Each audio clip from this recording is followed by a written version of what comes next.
ആറ്റുകാൽ പ്രദേശത്തെ ഒരു മുഖ്യ തറവാടായിരുന്നു മുല്ലവീട്ടിൽ തറവാട്. അവിടത്തെ ഭഗവതി ഭക്തനായ ഒരു കാരണവർ ഒരു ദിവസം കിള്ളിയാറ്റിൽ കുളിച്ചുകൊണ്ടിരുന്നപ്പോൾ ഒരു ചെറിയ പെൺകുട്ടി വന്ന് തന്നെ ആറിനക്കരെ വരെ ഒന്ന് എത്തിക്കാമോ എന്ന് ചോദിച്ചു. നല്ല ഒഴുക്കുണ്ടെങ്കിലും തൻ്റെ മുതുകിൽ കയറ്റി ബാലികയെ അദ്ദേഹം മറുകരയിൽ കൊണ്ടെത്തിച്ചു. തൻ്റെ വീട്ടിൽ കൊണ്ടുപോയി ഭക്ഷണം കൊടുത്ത് ബാലികയെ വീട്ടിൽ താമസിപ്പിക്കാമെന്ന് വിചാരിച്ചുവെങ്കിലും പെട്ടെന്ന് ബാലിക അപ്രത്യക്ഷയായി.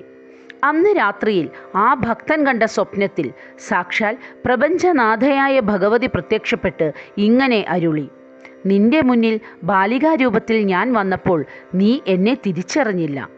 ഞാൻ അടയാളപ്പെടുത്തുന്ന സ്ഥലത്ത് ക്ഷേത്രം പണിത് എന്നെ കുടിയിരുത്തണം. അങ്ങനെയെങ്കിൽ ഈ സ്ഥലത്തിന് മേൽക്കുമേൽ അഭിവൃദ്ധിയുണ്ടാകും.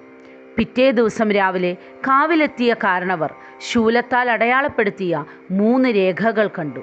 തുടർന്ന് അവിടെ ചെറിയൊരു കോവിലുണ്ടാക്കി ഭഗവതിയെ കുടിയിരുത്തി. കൊടുങ്ങല്ലൂരിൽ വാഴുന്ന സാക്ഷാൽ ആദിപരാശക്തിയായ ശ്രീ ഭദ്രകാളിയായിരുന്നു ആ ബാലികയെന്നാണ് വിശ്വാസം. വർഷങ്ങൾക്ക് ശേഷം ക്ഷേത്രം പുതുക്കുകയും കൈകളിൽ പള്ളിവാൾ, ത്രിശൂലം, പരിച, പാനപാത്രം എന്നിവ ധരിച്ച ചതുർബാഹുവായ ശ്രീ ഭദ്രകാളിയെ പ്രതിഷ്ഠിക്കുകയും ചെയ്തു. ദാരികവധത്തിനു ശേഷം വേതാളപ്പുറത്തിരിക്കുന്ന രൂപത്തിലാണ് പ്രതിഷ്ഠ. ആറ്റുകാൽ പൊങ്കാലയ്ക്ക് പിന്നിൽ പല ഐതിഹ്യങ്ങളുണ്ട്. അതിലേറ്റവും പ്രധാനം ദാരികവധത്തിനു ശേഷം ഭക്തജനങ്ങളുടെ മുമ്പിൽ പ്രത്യക്ഷപ്പെടുന്ന ഭദ്രകാളിയെ ഭക്തർ പൊങ്കാല നിവേദ്യം നൽകി സ്വീകരിക്കുന്നു എന്നതാണ്.